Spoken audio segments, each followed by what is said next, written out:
The Southwest Omaha Neighborhood Alliance, or SWONA.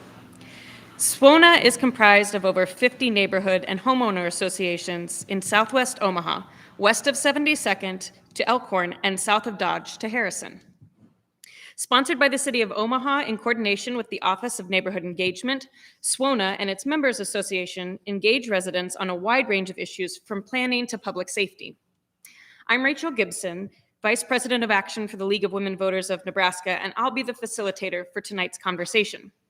Like SWONA, the League of Women Voters is a nonpartisan organization and does not endorse political candidates or parties.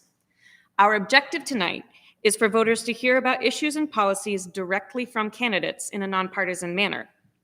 For more information about election process, details about general and state candidates, and information directly from candidates, please visit the League of Women Voters website, or those who are here tonight can visit our League of Women Voters table after the event. Our format tonight features a series of questions with each candidate allowed 3 minutes for an initial response. After each candidate has spoken, the candidate who responded first will be provided 1 minute of rebuttal. The order was determined by a drawing, and the first speaker will shift for each question. After the formal section of questions, in-person audience members will have the opportunity to ask questions in a 15-minute question and answer period. So we encourage all of you who are here tonight to jot down questions as you have them, as we'll open the floor later. Finally, I'd like to welcome our virtual attendees who are joining us via the KPAO YouTube live stream. In addition to recording this conversation, it will be broadcast on KPAO Omaha Community Television and will be posted to their website as well. So let's go ahead and get started. Thank you both for being here tonight. We are very thankful for your engagement of voters, and we're going to begin with candidate introductions. From the random drawing, Mr. Klein, you are first on our list, so you each have 4 minutes to tell us about yourself and why you're running for the office of Douglas County Attorney. Mr. Klein? Thank you very much, and good evening, and thank you to SWONA for putting this on tonight. I'm certainly appreciative of that and being able to engage the voters. My name's Don Klein. I'm your elected Douglas County Attorney. A little bit about my background. I'm from Omaha. I was born and raised here in South Omaha. My dad was a railroader for Union Pacific. Went to school here, went to Kearney, UNK now for college, and got into the prosecutor's office early on, right after I was admitted to Creighton Law School and graduated from Creighton Law School. I've been very fortunate to have people mentor me throughout my career in this business. I look forward to continuing that work that I've done over the last 16 years and before as the Chief Deputy and the head of the Department of Justice for the state of Nebraska. I'm married to my wife, Kim, who's a registered nurse. We have 3 children and 5 grandchildren. The reason I'm running for this office is because I really believe we have such a great team there at the county attorney's office, and we've done a remarkable job over the last 16 years for the people of the city of Omaha. I know how hard our people work in doing this job, and we have the background and experience to do the job. My goal is to keep the people of Omaha safe, and that's what we've tried to do. We've worked very hard at that over the years.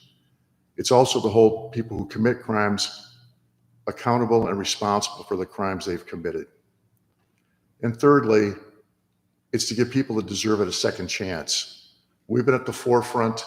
We've been pioneers in Douglas County with regard to problem-solving courts, the first drug court in the state of Nebraska, a young adult court that we've recently expanded, Veterans Treatment Court, which is a new addition to the problem-solving courts, mental health diversion and a diversion program.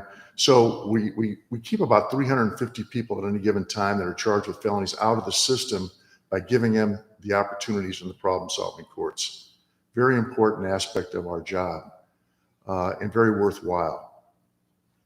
Also as part of this job, we've made great advances, I think, with regards to the kind of office we have, the type of office we have. 52%, I think over 50% of our lawyers in the office, our deputy county attorneys, are females or women.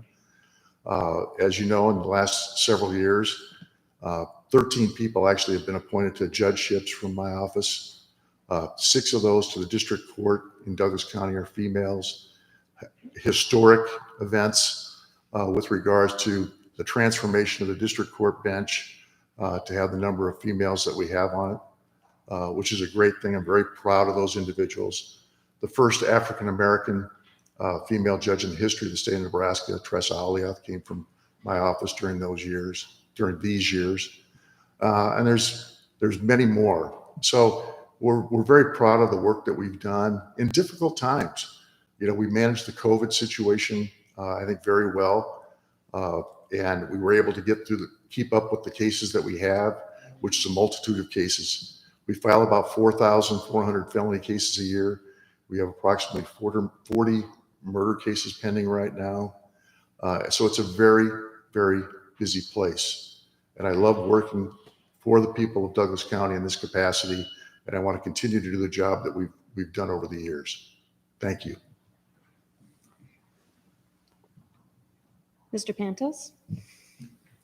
Thanks so much to Swona and to the German American Society Hall. What a beautiful location for this engagement, this forum.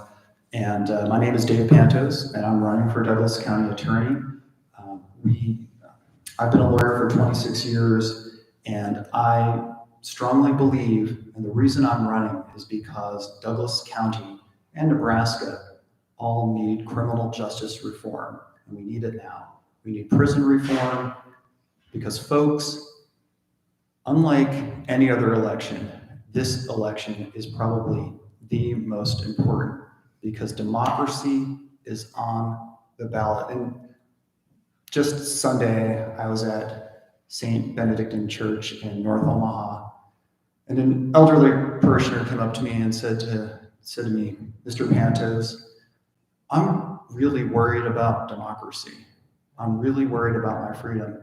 And I said to him, you know, I'm worried too. And I can tell you this, as your next county attorney, I will fight for your freedoms because right now, Pete Ricketts and his family have spent almost $2 million to get a horrible voter ID bill on the ballot.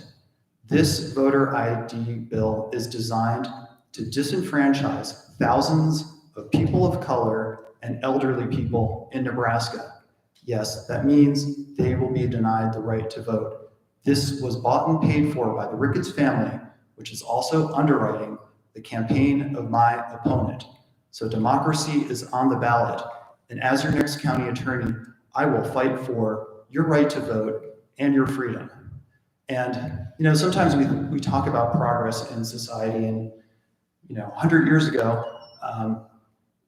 a lot of folks who were new immigrants to our country faced all sorts of discrimination. And over time, you know, they've become more integrated. But you always have to continue to fight for that progress and those rights. When I was growing up, Roe versus Wade was an established precedent of the Supreme Court, which meant that women and their doctors would not be put in prison for exercising reproductive freedom. And just this year, Roe v. Wade was overturned. And now the right-wingers in the Nebraska legislature want to come back and criminalize abortion. And that is terrifying. I've talked to so many women, doctors, folks in the healthcare field, and they are terrified about what's next. And I just want to reiterate my commitment that I've made online and in other forums, that as your next county attorney, I will not prosecute women, I will not prosecute doctors for exercising their reproductive freedom. So there's a lot at stake in this election. You know, I talk about criminal justice reform, and I know we'll be getting into the details about the fact that we didn't get LB 920 over the finish line in the spring. But the fact is that it's all tied together. Democracy, choice, and reforming our criminal justice system. They're all part of the same issue. And I am the only candidate in this race that is championing those freedoms and championing democracy in this election. So you can go to davepantos.com to find out more about me and my platform and what's next for the Douglas County Attorney's Office after you vote for me. Thank you very much. Well, thank you so much for those introductions. Both of you hit on several issues that we're going to cover in our questions. Again, we're going to begin with the questions from SWONA, and then we'll open it up to the floor. So for our first question, and Mr. Pantos, you'll be the first responder here. You'll have 3 minutes, and then Mr. Klein will have 3 minutes, and then Mr. Pantos, you'll have 1 more minute for rebuttal. So this first question is about gun violence and penalties. As reported by the Omaha World-Herald, Nebraska's prison inmate population is growing faster than anywhere else in the nation. The article concludes that much of the growth is due to a 2009 state law that created new gun crimes and tougher penalties. As Douglas County District Attorney, how will you balance punishment for gun-related violence and the increasingly heavy financial and human cost of our overcrowded prisons? Specifically, what policies will you advance to the unicameral should it consider revising the earlier legislation? Again, you have 3 minutes, and we'll begin with Mr. Pantos. Thank you. This is a very important issue. And coincidentally, it was announced today that Moms Demand, an excellent organization that's leading the fight for safe streets through gun reform, endorsed me. And so I want to thank Moms Demand for that endorsement. It really does mean a lot to have your trust and support in this election. And this issue of prison overcrowding is absolutely a huge one. I think LB 920 would have done a lot to alleviate that. We'll talk more about that later. I know the Omaha World-Herald identified increasing penalties for gun violence as being a huge issue. And I do think that we need to do more to make sure that we're not filling up our prisons, so we're having to continue to build more and more new prisons. I mean, it's a huge issue. Right now, we're already looking at a $250 to $300 million new prison. Senator Steve Lathrop said in the debate over LB 920 that that's just the start, and we're going to be seeing more and more of these. That's why we absolutely need prison reform and criminal justice reform. We need to stop the jamming out of prisoners who are serving their full time, so they're being released without any kind of parole supervision, for example. So when it comes to gun violence, I mean, one thing we absolutely need to do, and we had this horrific scenario this summer where the same gun store was broken into twice and weapons were stolen. And it didn't seem to me that any actions were done by the owners of those gun stores to do anything to increase their security. So I think we absolutely need to tighten liability of gun stores for theft, and making sure that any kind of weapons are being secure in the most efficient, most safe way, because we need to keep illegal guns off our streets. That's absolutely important. But that being said, we have to look at the racial disparities in prosecution and sentencing.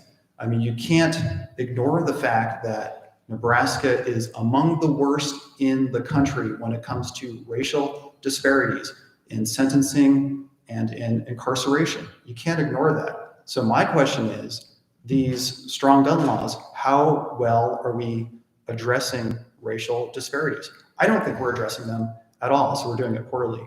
When I come in as your next county attorney, I will advocate for legislation that will help fund an overall racial audit of prosecution and sentencing, not just in Douglas County, but throughout the entire state, although I think the primary focus should be on Douglas County, because that's where the increase is in terms of sentencing and incarceration. While overall Nebraska is down, Douglas County is up. We need to do something about it. Thank you. Mr. Klein? Thank you. I guess I'll just start with, I've been endorsed by all of law enforcement. The Omaha Police, the Douglas County Sheriff's Office, the Nebraska State Patrol, Douglas County Correctional Officers, the state FOP. But the important thing that we're talking about with this question, which I think is part of what we're going to answer, is the term is used in there, the human cost of overcrowding the prison. The human cost that's involved here is the lives that have been lost, is the people who have been shot, is the very violent criminal activity with guns that we try to prevent as a prosecutor. And my team has worked very hard to hold people accountable and responsible for committing those gun crimes. If people are committing violent gun crimes and using a weapon, and if they shouldn't have a weapon in the first place, one of the things that everyone talks about is stopping people from using guns to commit crimes. People who live in the neighborhoods where these crimes occur shouldn't have to worry about walking their dog or having a barbecue and worry about the shots that are fired in their neighborhood and getting hit by a stray bullet, or their children being hit by a stray bullet when they're playing outside. They deserve better. 60% last year of the victims of our homicides were Black, minorities. There have been 24 homicides so far this year. 63% are minorities. We have to do better. And we have to hold, the answer of stopping violent crime isn't to let violent criminals out because we feel bad that they're in jail for doing the things that they've done, these horrific things that they've done in these neighborhoods, and by using guns to commit felonies. And I won't blame the store owner for a burglary that happens at their place that gets burglarized. It's not the store owner's fault. It's the people who are committing the burglary's fault. And that's who we need to hold accountable and responsible. The people that commit the crimes, the people out there, these very violent activities.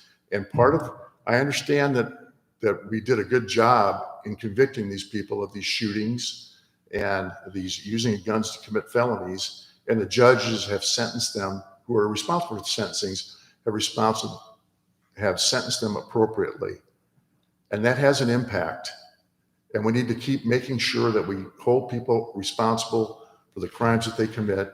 And if it means too many people are in prison or it's overcrowding situation, then we have to fix that, because that's not something that we should allow to happen. We need to have a new prison that allows room for programming so that we can rehabilitate people.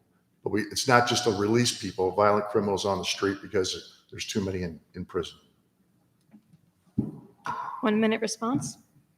Well, Don, you're talking tough about gun violence against people of color, but you didn't seem to have a problem with Jay Gardner murdering James Hurlock in 2020. You let him go. Well, we will move on to our next question. Staying on the topic of reform, particularly penal reform, commenting on an Omaha World Herald article, State Senator John McAllister noted that a collaborative effort by the three branches of state government created LB 920, which has already been referenced here, to enact evidence-based strategies to reduce inmate population and lower recidivism while improving public safety. The proposal ultimately failed to overcome a legislative filibuster. Should a similar bill be introduced in the future, what strategies would you advocate as Douglas County Attorney? In particular, what is your position on mandatory sentencing guidelines, particularly with respect to drug use? Again, you'll have 3 minutes each, and we will begin with Mr. Klein, I believe. Right, thank you. Well, there's a lot of things to talk about here. First of all, your question is incorrect with regard to drug usage. There are no mandatory minimums for drug usage. It's only for trafficking. I was asked to serve on the committee by the Chief Justice and the legislature with regard to looking into 920. My opponent wasn't, and neither was Senator McAllister. Based on my experience, they asked me to serve, and I did. And it was a good process. There were a lot of ideas that were tossed about. One of the most important things, and if you've noticed recently, the media picked up on it, was the Judiciary Committee talked about the importance of problem-solving courts and the expansion of those problem-solving courts. Those started in Douglas County. Those started with us. And I think they're a great a great thing for the state of Nebraska. Other counties have modeled their problem-solving courts after our problem-solving courts. But there were certain things in 920 that I didn't agree with. And I think that's part of the process. And it wasn't just me, it was county attorneys throughout the state and other law enforcement officials. It's not an answer just to simply say, let's just cut sentences in half of what they are now. Or let's not prosecute people for possession of drugs as a felony. let's make them misdemeanors and just give them tickets. As one of my colleagues said, who was one of our drug court coordinators and veterans treatment court coordinators, who's now a judge, that would destroy our drug court system. Sometimes you have to hold people accountable and responsible and make it so that they'll go into drug court and appreciate the opportunity that they're given to stay out of the penitentiary. We don't want people to go to jail for addiction problems or mental health issues. We want to get them fixed. And that's why we have problem-solving courts. I'm all for the problem-solving courts. And there were other ideas as far as hiring more probation officers, better parole system. That was a good part of 920 that people agreed on. There could have been a compromise reached there, but one side didn't want to have a compromise. So I met with Senator Lathrop several times in my office with my chief deputy, and we talked about things. We had some great discussions, but it's too bad there wasn't a resolution of some of the things that would have really, I think, helped resolve some of the problems that we have with our prison system. Well, first off, there are plenty of drug courts throughout the country that operate just fine without possession of a drug being a felony. And frankly, I think having drug possession being a felony counteracts what we're trying to accomplish in drug courts, which means that someone has a pending felony on their record as they're trying to get a job. Most employers will look at that and say, wow, we probably don't want to hire that person. So then they can't get a good paying job, which means they're less likely to complete the requirements of drug court. And my opponent was asked about this, and he couldn't give any specific numbers about success rates in terms of drug court in Douglas County. When I get in as Douglas County attorney, as part of my transparency initiative, I'll make all those numbers available for folks to evaluate whether or not we're doing a good job and see what we can do better. But I think that there were several provisions in LB 920 that were excellent provisions that the experts say would have reduced prison population by over 1,000 people by clearing out nonviolent offenders, clearing out geriatric prisoners, providing a parole process for them. And yes, we need to stop putting people in prison for minor possession. It's just antiquated. It's a leftover from the racist 1980s war on drugs that everyone agrees now was a mistake. It was racist, it was classist, and it created a generation of people who spent most of their lives in the penal system and ruined neighborhoods throughout the country, including North Omaha and other parts of Omaha. We need to move beyond the 1980s in this state, not including the music. But the fact is that we are stuck in a 1980s mindset when it comes to criminal justice in this state. The fact is we had a majority of legislators who were in favor of LB 920, but my opponent lobbied against it. And that was a major reason why it failed. And now our prisons are getting more and more crowded. We need to change what's going wrong in our system. Got 1 minute. Thank you. This reform stuff that my opponent talks about hasn't worked so well around the country. Portland has done just what he said about making all drug possession crimes misdemeanors. Now those people are out in the streets in Portland, and Portland's being destroyed as a city because of these crazy reform ideas from people that don't know what they're talking about. It's interesting hearing you talk about transparency, particularly in light of the articles in Omaha World Herald, where you weren't very transparent and didn't tell the truth. So, I mean, those kinds of things, you throw things out like that at times, and it's really troubling because you have a hard time telling the truth.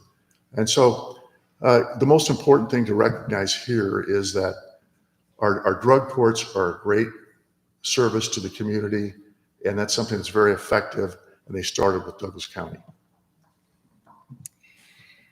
Thank you. We're going to turn to a topic that has been brought up a few times now and face it head on. During the public unrest following the killing of George Floyd in May 2020, Jake Gardner shot and killed James Scurlock. The county attorney decided that a grand jury need not be called to investigate the shooting and released Mr. Gardner from police custody. Amid a public uproar over the decision, the county attorney subsequently convened a grand jury and it found sufficient evidence to merit a trial for Mr. Gardner. However, Mr. Gardner committed suicide before he could be tried, and his family has now brought a civil suit against the county.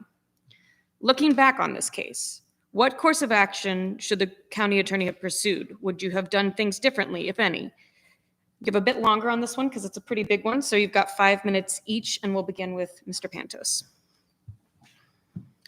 Thanks for asking this question. I mean, this is really the key issue in this race.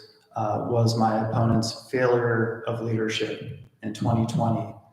The fact is that there's no reason Jake Gardner should not have been arrested after murdering James Scurlock with an illegal weapon at night. That man came to his bar, loaded to bear, ready to hurt or kill someone. There was plenty of evidence of that. And I'm not saying he came down to kill James Scurlock personally, but he went there to kill someone. There's plenty of evidence of that. The grand jury, which was later convened with a great special prosecutor, Fred Franklin, they came out with that conclusion, 4 indictments.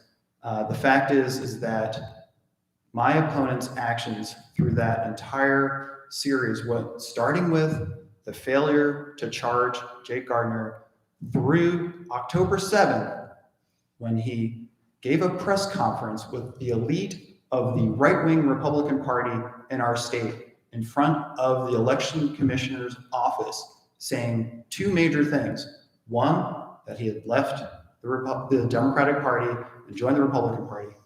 And 2, that he endorsed Donald Trump, calling him a law and order president. Now, I haven't forgotten January 6th. I haven't forgotten the Trump presidency, but in my mind, there's nothing about Donald Trump that is law and order. Neither of those 2 things, neither order nor law and order. So that entire summer, spring and summer and early fall was an abject failure. My opponent made the Douglas County Attorney's Office a hyper-partisan, Trump-supporting office. And it made us a national spectacle. And the fact is, folks, the wounds caused by his actions are still gravely felt throughout our community. And we need someone who will come in and work diligently, tirelessly to heal those wounds. Because the fact is, if we want to attract the best and brightest people to Omaha, to Douglas County, to work, live, and raise a family, and we all also want to keep people from moving away, the brain drain, we can't have a Douglas County attorney who says that Donald Trump is a law and order president and who fails to admit any mistakes during this entire travesty of justice. And I just can't help but reiterate how awful it was when James Scurlock was killed in the street and he never received justice. And I promise, as your next county attorney, I will work hard every day to heal those wounds in our community. And that's all I think I need to say on this subject. Okay, thank you. Well, it's, a very sad and sensitive situation in our community that occurred during those riots in downtown Omaha when the courthouse windows were broken and spray painted, and the federal courthouse was spray painted, and people were destroying property, and it's extremely sad, and it's a sad chapter for the city of Omaha. I wish that Jake Gardner and James Scurlock would have never come into contact with each other that night, but they did. And it's hard to listen to somebody who has absolutely zero experience in the courtroom from trying a jury trial, who doesn't understand the law of justification or self-defense, has never handled that in a jury trial. Expand about this case when you've never seen the police reports, you've never interviewed any witnesses, you had nothing to do with the investigation of this case, you have no idea what happened. And in the question itself, it says that I didn't convene a grand jury. Well, it's not my job to convene a grand jury. I have to make a decision there. That's how that works. The only time when we convene a grand jury is when somebody dies while they're in custody or attempting to be apprehended by police. I didn't release Jake Gardner. The police never arrested Jake Gardner. The police officers that were involved in this case were in total agreement with us, my chief deputy, several other people in a conference room in the briefing that took place with the command of the police department. Although it was a difficult decision in some ways because we knew it wouldn't be a popular decision, it was the right decision. And it's based on the law and the evidence in that case, and the investigation of the Omaha Police Department, and the statements made by Jake Gardner with regards to his actions that evening. We were very transparent. People saw the video of Jake Gardner getting jumped from behind by James Scurlock holding on to his neck, choking him. Jake Gardner didn't just do something immediately then. He pleaded with him, "Get off me, get off me." And then at some point, he fired the weapon. And as the law of self-defense in Nebraska, if you understood that, it's very straightforward. That if somebody feels that they're in fear for their life, and even if they're mistaken, if their belief is reasonable, then they have a right to use deadly force. Mr. Gardner used deadly force. And it's very sad that there's a loss of life in this case. There's 2 lives that were lost. But I don't know what happened in the grand jury. I wasn't part of the process that was involved in the grand jury. But I know from the evidence that I saw and the police saw and the law as I know it to be, I made the right decision, although it was not an easy decision. It was a difficult decision from the standpoint of knowing some people weren't going to be happy with that decision. But we make those kinds of decisions, Mr. Pantos, every day. Every day we make very charged, emotional decisions about cases that we handle involving very violent acts by people. And we make the call based on the law, and we make it based on the evidence that we're provided. That's the evidence that was provided in this case. That's the decision I made, and it was the right decision.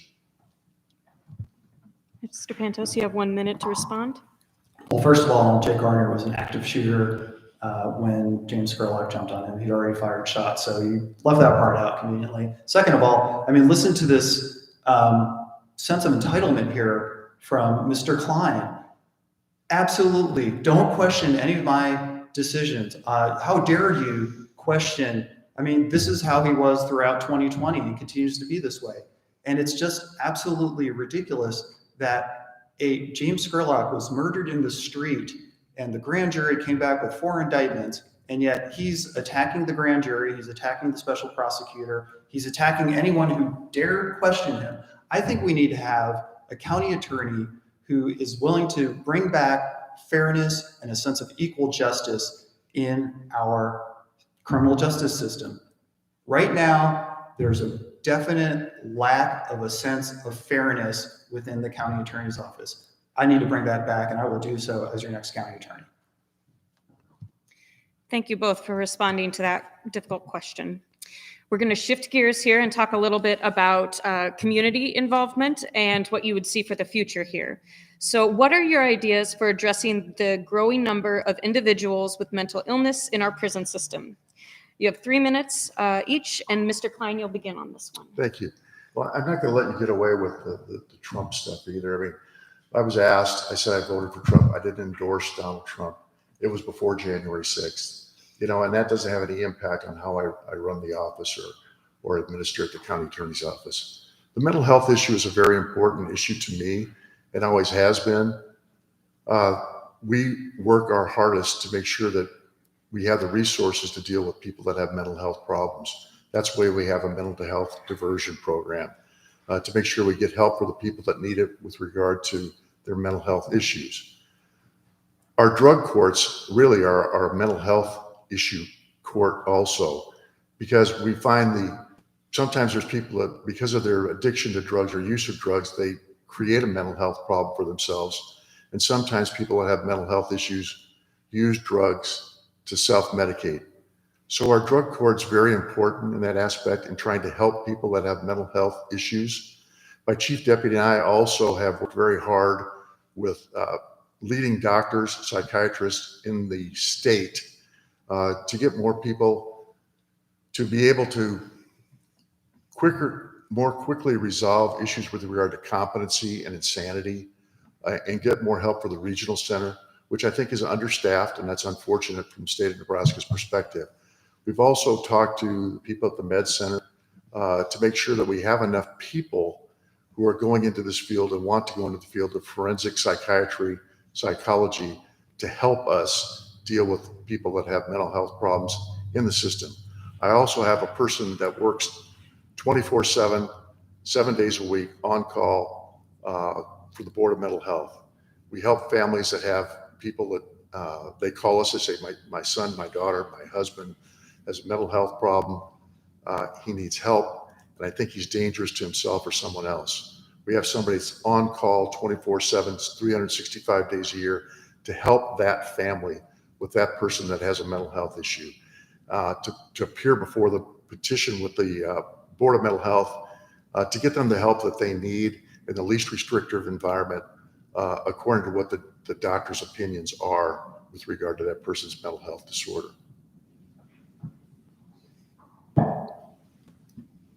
Well, I absolutely agree that the state of Nebraska and Douglas County currently are falling down on the job when it comes to addressing the growing mental health issues facing our population.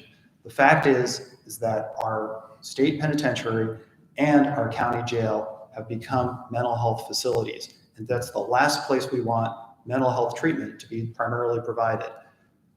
Great example, this spring there was funding put forth by the legislature for increased mental health services. Pete Ricketts attempted to veto that funding. Pete Ricketts, who is underwriting the campaign of my opponent, and the legislature overrode that veto, so great for them. The fact is that reasonable people know that we need a lot more money for mental health services. In Douglas County, we can start partnering with great local organizations like Community Alliance to divert as many offenders as possible away from the criminal justice system and into mental health treatment. But it's going to require leadership to push for that kind of investment in our community. I've been working in partnership with mental health providers for most of my career. I have a lot of information and knowledge about this. I know the folks in the field. I will definitely commit my leadership to making sure that the money is there for mental health treatment in our community. There's great examples in other parts of the country where they're successfully doing this. I think we can do it here, but the fact is we need leadership. And the current Ricketts-Klein regime is pushing in the wrong direction. We can do a lot better. And I'm looking forward to doing so as your next county attorney, because the fact is that if we keep letting this problem get worse, our prisons will continue to fill up with folks who are not getting appropriate treatment. And that's the real risk of prison overcrowding. The amount of programs right now are so limited that folks are not getting any treatment at all. And I promise to do something about that when I'm your next county attorney. Mr. Klein, 1 minute. 1 minute, thank you. I didn't know that Pete Ricketts was running for Douglas County attorney. And, I just filed my report, and you can take a look at who's contributed to my campaign.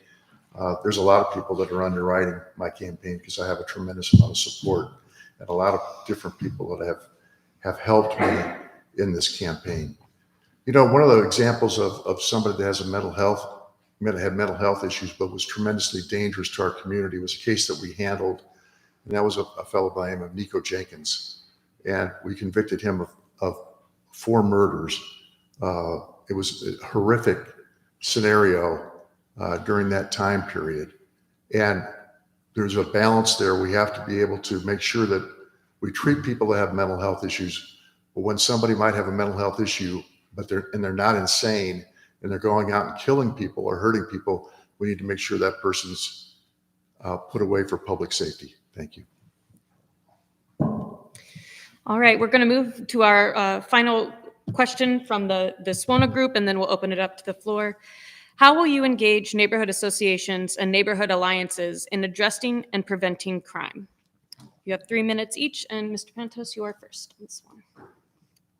Thanks. This is a great question. I put this out months ago that I would love to have Deputy Douglas County attorneys adopt neighborhood associations and actually make it part of their job to attend neighborhood association and neighborhood alliance meetings so that they can inform the neighborhood associations of what's going on in the county attorney's office, so they learn more about the office and how it runs and how it operates, but also that they can get feedback from the neighborhood associations about public safety issues that are going on in their community. I think it would be great for, just providing some additional sort of diversity to their job, so they're getting out into the community. They're not just largely in the at 1701 Farnham, but also it helps to inform the community about the county attorney's office. This is something I proposed in a couple different forums with neighborhood associations with whom I've been visiting all the time.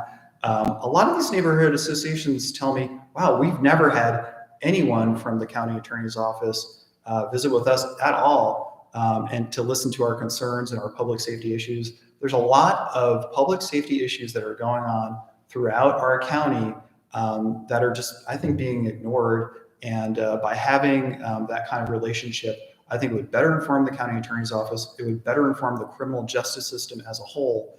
And it would help to improve the sustainability of the neighborhood associations because they'd feel more connected to downtown and what's happening in our criminal justice system. So I absolutely support strengthening and making more vital our neighborhood associations because honestly, neighborhoods are what makes Omaha and Douglas County great.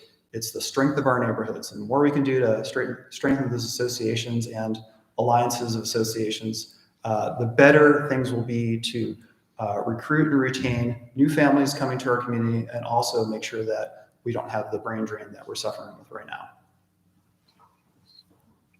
Mr. Cohen? Thank you. Yeah, I think communication is very important between people in the community. We do community outreach all the time. I go to churches, I go to parishes, I go to neighborhood associations, I go to precincts. We have citizens groups that would meet at the different police precincts, whether it's Northwest Omaha, Southwest Omaha, wherever it might be.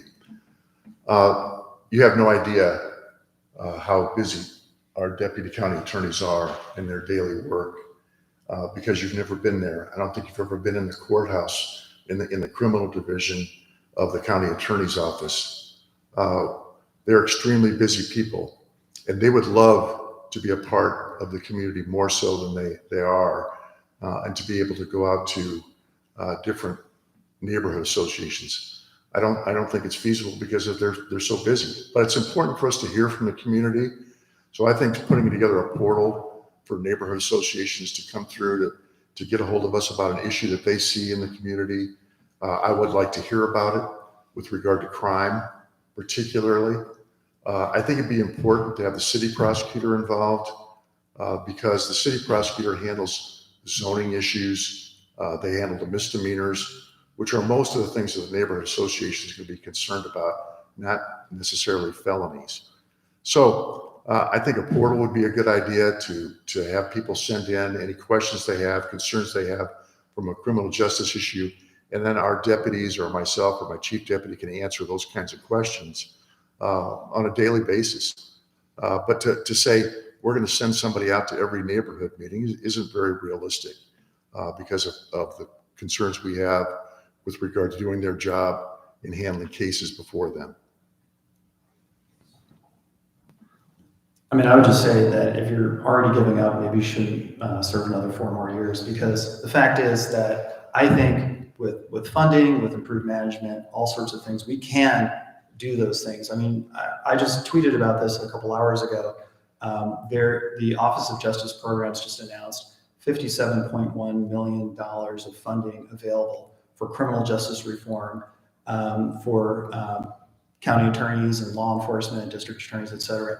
Let's step up our game here and actually do something that would justify getting that funding so that we can retain deputy county attorneys. And we haven't talked about, the reader included this in their discussion about our race, the huge turnover problem in your office. Well, maybe that's part of the reason why we can't get anyone going to these neighborhood associations. I would definitely work on that. But let's not give up. I want to bring the energy in so we can actually do these kinds of things. So I'm looking forward to doing that as your next county attorney. Well, thank you both. I think we'll go ahead and do formal closing statements now before we move on to questions from the audience. So, Mr. Klein, you have 3 minutes if you would like to start. Okay, good. Thank you. Well, thank you again for putting this on tonight. If you look at what I've done in that office, I have about 35 years of experience doing this kind of work. My chief deputy and I have about 60 years of experience in doing law enforcement work. We have over 200 jury trials that we've done together. My opponent has 0. And he talks about his management skills. Well, we've seen what those management skills are with the mess that you made, according to the Omaha World Herald, when you left the legal aid as your administrator or director or whatever you want to call it. This job is so important, and it needs somebody that has some common sense and can guide the criminal justice system the way we've done it over a number of years. And it's so important to have somebody in there that has the wherewithal and the knowledge. You can't make reform without having that knowledge. And you have to be able to have some foundation to give an opinion in the law. And I'll just read you something that somebody who does have foundation as an expert has said. Tom Riley, the Douglas County Public Defender, who's been there for years, who's a staunch Democrat, gave me this quote yesterday, or a couple days ago. I've known Don since he started his career as a deputy Douglas County attorney more than 40 years ago. He has a wealth of experience and has always conducted himself with honesty and integrity. He has managed the Douglas County Attorney's Office with that same honesty and integrity. Don has been instrumental in creating and administering numerous problem-solving courts and diversion programs in Douglas County, including Veterans Court, Young Adult Court, and Drug Court, to name a few. He has served the people of Douglas County well and is the best qualified person to be the county attorney for Douglas County. That's the person who's on the other side of the fence with the cases that we handle in our office, and who's in his party, and who's come out with that statement about the way I've handled myself over the years and the honesty and integrity that we have in the Douglas County Attorney's Office. I think that says it all.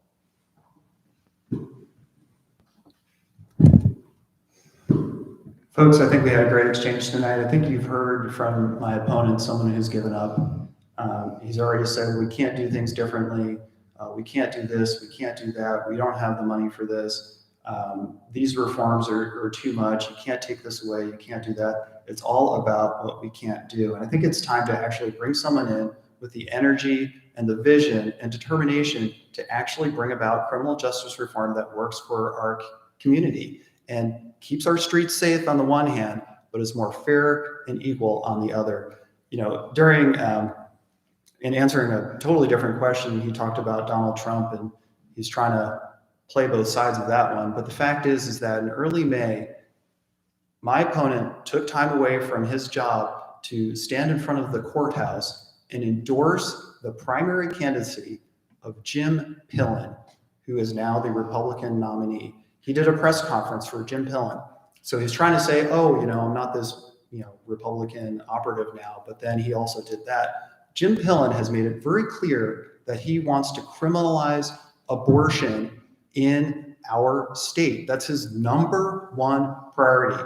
And that's the guy he endorsed, not because he was the nominee, but to help him become the nominee. This is in local media. You can Google it. So the person who's sitting next to me right now is in the same league as Trump and Pillen and everyone who wants to eliminate democracy and eliminate reproductive freedom in our state. I don't know why anyone who cares about freedom of choice, cares about civil rights, would vote for this guy. He's already given up on reform. And so now all he wants to do is be the person who is going to enable folks like Pillen and Trump in our community to take your rights away. That's why I think it's so important that folks make sure you return your ballot, make sure you vote against voter ID, and make sure you vote for candidates who share your values. And I hope that I've convinced you that you and I have the same values, that you vote for me. If you haven't already voted, either by mail or at your drop-off box or in person on November 8th. Thank you so much. Well, thank you all. We will now move to our in-person questions. If any of our audience members have questions, we have a microphone over here. You'll notice there are two. Please make sure that you're standing where both can hear you. If you do have a question, please let us know your name, and then you can address the question you have to one or both of the candidates. So anyone has a question, feel free to jump right up there.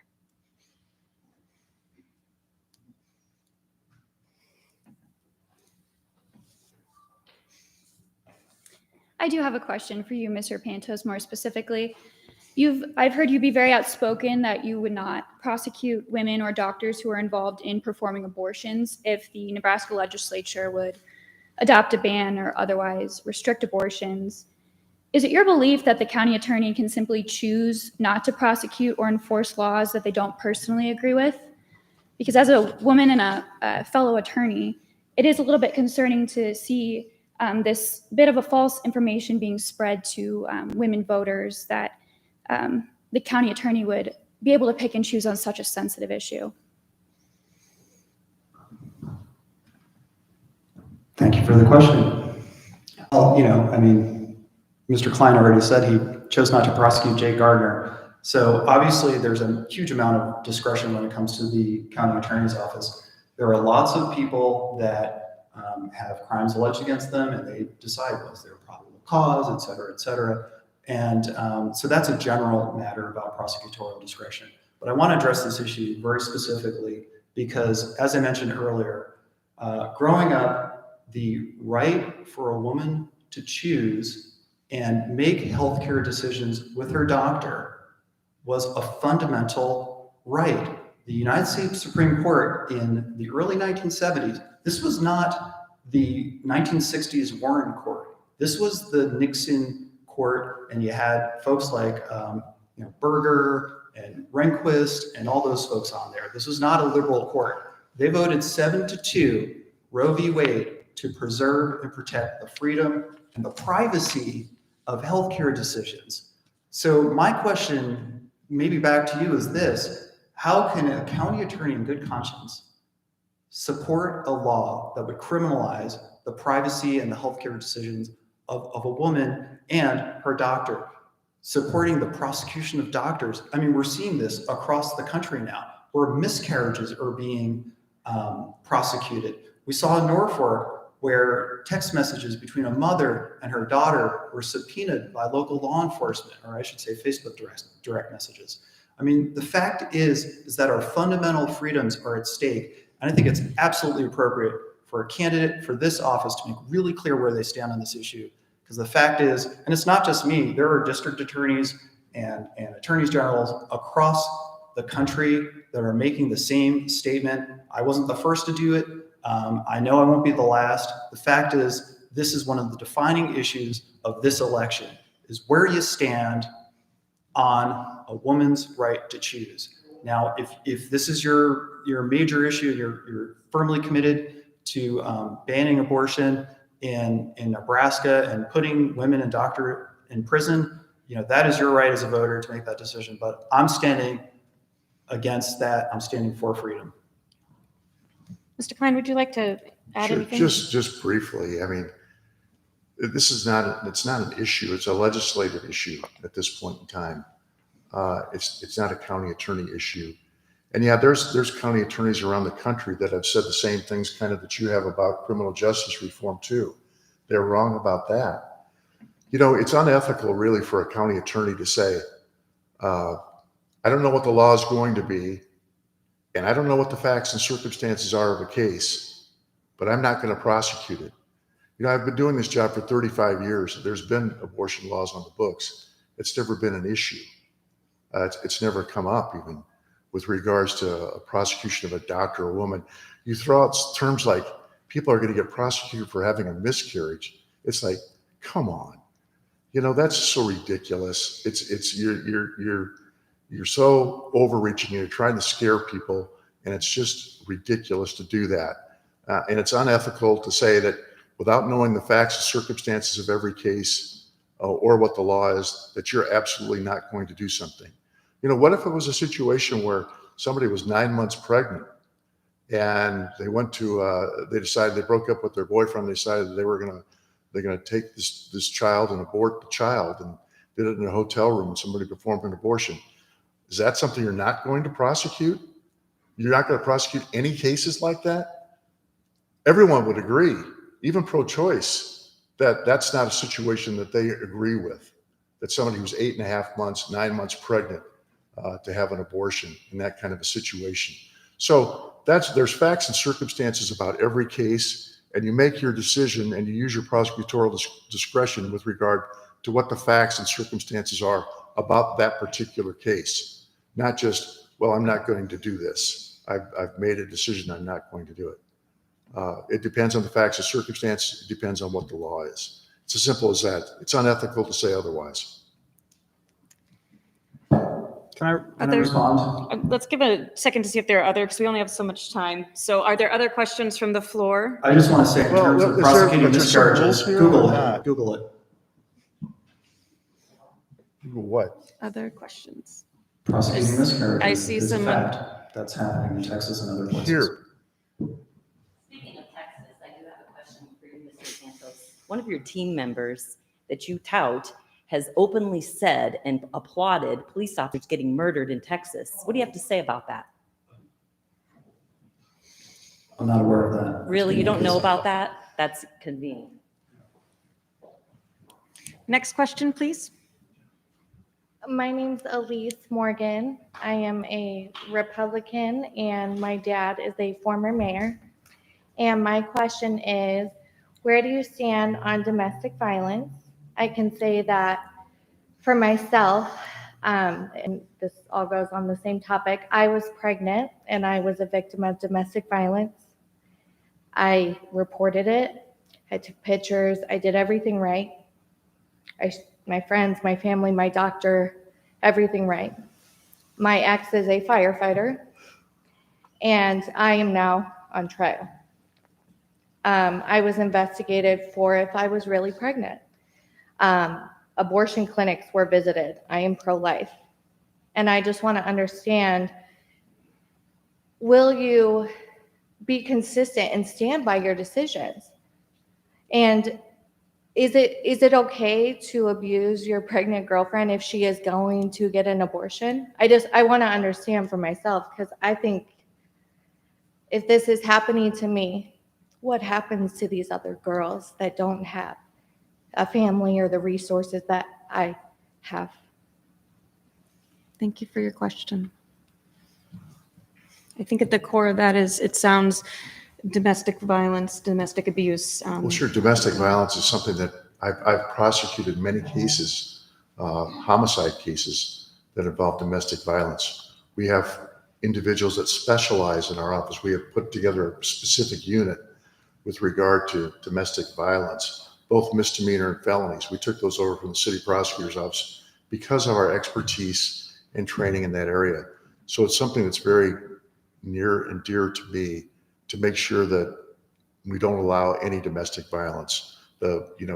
Obviously the power and control of perpetrators is something that we know about, we look into, and sometimes they're very difficult cases. And I can't comment about your case, Elise, but certainly we are there for victims of domestic violence, and we're doing everything we can to confront that problem.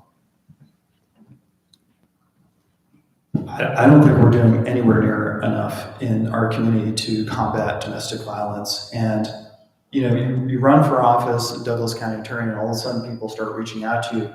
Oh, my case got dropped. I got juggled from one county attorney to another, but they kept quitting. And so my case never got processed or prosecuted. I've had so many stories of women whose cases never got followed through on because of the huge turnover and just the lack of prioritization of domestic violence and sexual assault in the county attorney's office recently. I'm not talking about 20 years ago, but right now there does seem to be a crisis, and we have this on our literature, just the huge number of unprocessed rape kits in our community. That continues to be a huge problem. I will definitely prioritize that. So I think it was incredibly brave, Elise, for you to come forward and talk about your story.